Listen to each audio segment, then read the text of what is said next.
The Bears are on the up. What is going on? It is Alex coming back at you with another video. And today I'm taking a deep dive into the 2023 Chicago Bears. If you guys are new, feel free to stick around, like, comment, subscribe. You guys know how to use YouTube at this point. If you guys are new to the show, you guys probably don't know that, one, I'm mainly a Steelers fan, but I was raised a Steelers and Bears fan. Don't ask me about it. I have Walter Payton and Gale Sayers on my wall with Jack Lambert. It is what it is. It's what you're raised by. So this is close to my heart. Obviously, got to give a shout out to my boy, DeWindy City Productions. Obviously, the guy's a beast and a friend of the show. So, if you guys haven't already seen him, which if you're seeing this, you probably have. But if you haven't, go check him out. He's a beast. So, let's get right into this. We're going to break down the depth chart and then go into a records prediction. So, starting out with the offense, going from skill position to line, then defense, line to skill position. The quarterback, Justin Fields. I know there's a lot of love out there. I'm one of those guys who loves Justin Fields. I really do. And I'm maybe not on the super fan territory because I'm seeing some guys put like 11, 12 wins out there because Justin Fields is going to be MVP. I'm not there yet. Now, I think that he is definitely on the road to that path. I love the fact they're using his legs a lot because that does open up more opportunities for him to get comfortable passing more and more and more. He has some incredible plays. He has some atrocious misses. And we have to acknowledge that. We have to. Just look at me. We got to be able to acknowledge the fact that Justin is not perfect.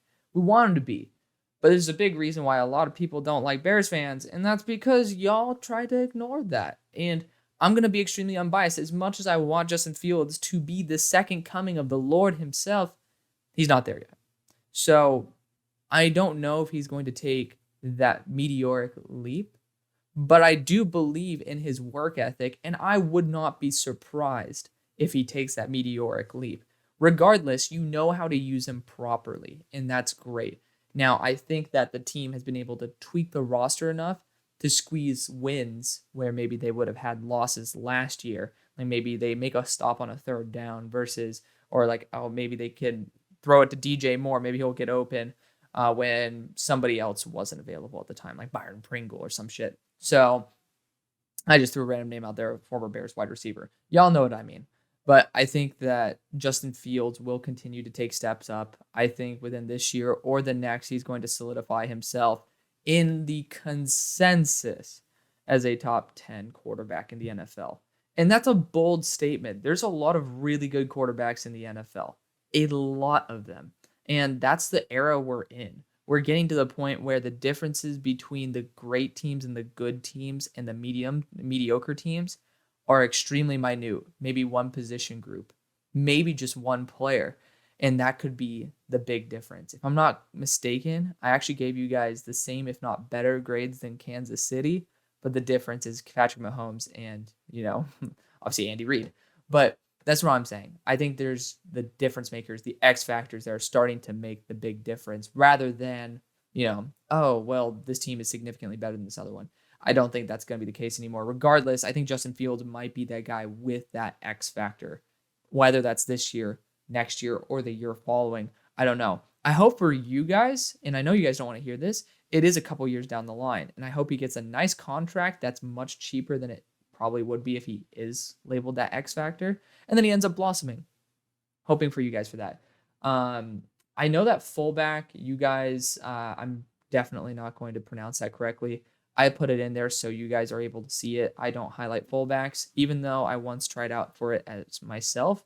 I think that fullbacks, I give them respect by putting them on there, but I don't think they have enough merit to get the same type of time as these other players. Speaking of, you got a great acquisition in DJ Moore, along with multiple first-round picks and a second-round pick there in that trade with Carolina.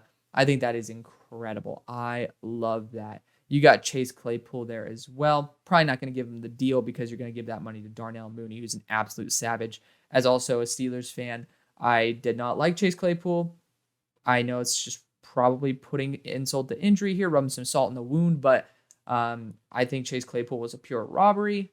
But luckily, y'all robbed DJ Moore, so we'll call it even. How about that? We'll call it even in terms of the pluses and the minuses with your trading last year.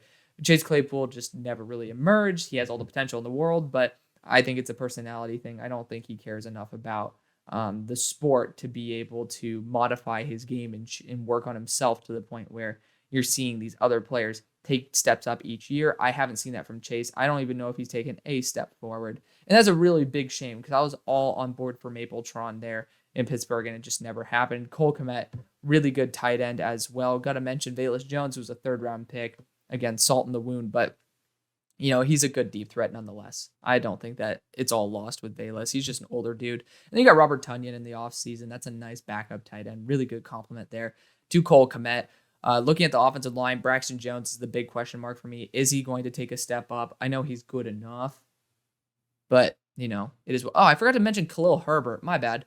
I like Khalil Herbert. I don't think that he is on the tier of other starting running backs in the NFL. I think he's an amazing flex one. I don't think he is a pure one. And I think that's the reason why you got Roschon Johnson. You want to have that rotation in there. Do I think it's a lost cause? No. You have a B+. There are 5 offenses graded higher than you. Granted, you're part of that B+ pack. But I think that, Khalil Herbert is not a god tier running back. He's not a Bijan Robinson. So I guess you got the worst version of him with Roschon there. So just temper your expectations right there. Khalil Herbert, still a very talented back. I liked him a lot at VT, and it's good to see how he's having success now, but I don't think he's there just yet. Tevin Jenkins, I said that he was going to be, when he came out, a Hall of Fame offensive guard or an okay offensive tackle. They're ending up moving him to guard, and I can already guarantee you, based on the way he has had so far, that he's going to be an absolute beast there. He is just built to be a guard, and I love it to death. Cody Whitehair, he's... I like him. I know that some people bring up the fact that he's not great, but I'm going to believe in the boy. He has had many good years, and I'm just personally going to be on board. Nate Davis, solid offensive lineman. Darnell Wright, he was my offensive tackle 1 in the class, and you guys ended up drafting him. So I love it. Easily right tackle number 1, but for me, that was a big position of need. I thought that was a great pick for the Bears. That was my dream pick for the Bears, and it ended up being the pick for the Bears. So good for you guys. Overall, I think this team is very solid. Again, a B+ grade is a very, very high grade. I guess I'm a little bit nicer on the lower portion, but when in terms of being critical of teams, but when it comes to being on terms of enthusiastic, very hard for me to get up to that B+ level, and I got it for you guys because I do believe in it. Other players of note, you got Alex Leatherwood there backing up Darnell Wright, and then you have Jatire Carter, who I absolutely adore. 7th-round pick from a little over a year ago there behind Nate Davis. So, looking at the defense, D-line is kind of atrocious. I think it's DeMarcus Walker. I want to keep saying DeAndre, and I'm not going to. It's DeMarcus Walker, Florida State former edge rusher. He actually had a pretty solid year last year. Compared to, what you think when you hear DeMarcus Walker. I think he had over 30 pressures, which is, again, better than nothing, right? I love Demarcus Robinson. Dude, I'm tripping balls. Dominique Robinson. I think Dominique, I'd rather have him starting somewhere, but Travis Gibson was statistically worse last year as well. Granted, this Bears defensive line is going up against some very good offensive lines. I've already done the slide decks for all of them. And the Vikings have a solid O-line. The Packers have a great O-line. The freaking Lions have a great O-line. You're going up, statistically speaking, you can't really go apples to apples. So Billings, he's solid enough. Jones, solid enough. You're not having complete cheeks on the D-line. But I don't think it's spectacular either. There's a reason you spent 2 very high picks on Gervin Dexter as well as Zach Pickens. I wasn't high on either of them. I think both of them were reaches. And I think both of them were kind of redundant. They're both similar size. Both of them, I think, have upside as a pass rusher. I didn't like Gervin Dexter kind of giving up on a lot of plays because he was my number 14 player coming out in the year. And he just ended up not being the dude who he was. And it looked like he was just lazy on the field. I hope that doesn't continue, but we'll see. But again, Dominique Robinson, love him in terms of depth there. But then you go to linebackers. You got Jack Sanborn at Sam. I like Jack Sanborn a lot. I thought that he was close enough to Leo Chanel to be worthy of a 3rd-round selection. And he was a really good player. You got Tremaine Edmonds and TJ Edwards in the offseason. Good for you. And then Noah Sewell as well. You have good depth there in that linebacking room. Looking at the secondary, Eddie Jackson obviously is he's kind of like your Walmart version of Ed Reed. He's just a fun player to watch, man. Yeah, I loved Eddie Jackson. Remember him in his rookie year being an absolute phenom. Jaquan Brisker, one of my favorite safeties from last year, and he definitely has that bear mentality, big hitter. I hope he takes a step up into a more consistent elite safety. I think that he's shown flashes, but I think he can definitely get there. Kyler Gordon, I wasn't necessarily super high on, but I think as a nickel, that's great, especially when you have Tyreek Stevenson and Jalen Johnson. You have 5 dudes who I think are absolutely great starters at their respective positions. So if you take out the D line, I think this defense very well might be in that A territory. And again, I have 2 defenses with A grades. That's it. That's the Seahawks, and that's going to be the Eagles. I think you're on par if you had a better D line. You don't. Hence why you drop to a B, because D-line the battle is won in the trenches. So you guys have some really good players here. Another player of note, Michael Ojemudia, extra depth at corner, former starter. It's definitely good to have those guys on roster. Looking at the schedule, yeah, you're going to say, oh my God, you asshole. Like, it's 6-11. Come on. You got to think about it like this. 1, you're taking marginal improvements for sure. 2, you are 2 wins away from winning your division. So think about it that way. Imagine being 2 wins away from being top dog. Let's look at the schedule, though. You start out versus Green Bay. I think you guys take a W there. You go to Tampa. Dude, Tampa's a pain in the ass in terms of you go to Florida. You saw Miami when they're absolute butt cheeks beating Tom Brady. Like, there's just something about Florida's weather and environment that people don't factor in enough, and that's why there's crazy stuff that happens in Florida. I mean, hell, you see all these Florida man videos. You should see the amount of Florida freaking games that get totally changed up because Florida is just a weird place. Like, we need to study it more. There's some crazy shit that goes on in Florida. Then you go to Kansas City. I mean, it's a Super Bowl competitor. Denver's a game you could end up, sneaking a dub there, but Denver's a good roster too.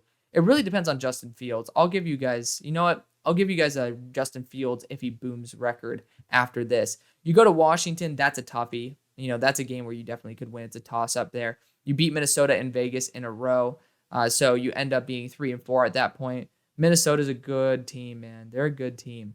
They win the division at 8-9, and it's a pretty gruesome division. Your guys are facing some tough opponents there. Vegas, I'm giving y'all the win too. So a lot of Vegas fans did not like that you guys would be beating them, but I do think you guys pretty handily can beat them. Chargers, another Super Bowl competitor. New Orleans, at that point, I mean, that's a game you could technically switch, but that's a toughie. They're a good team too.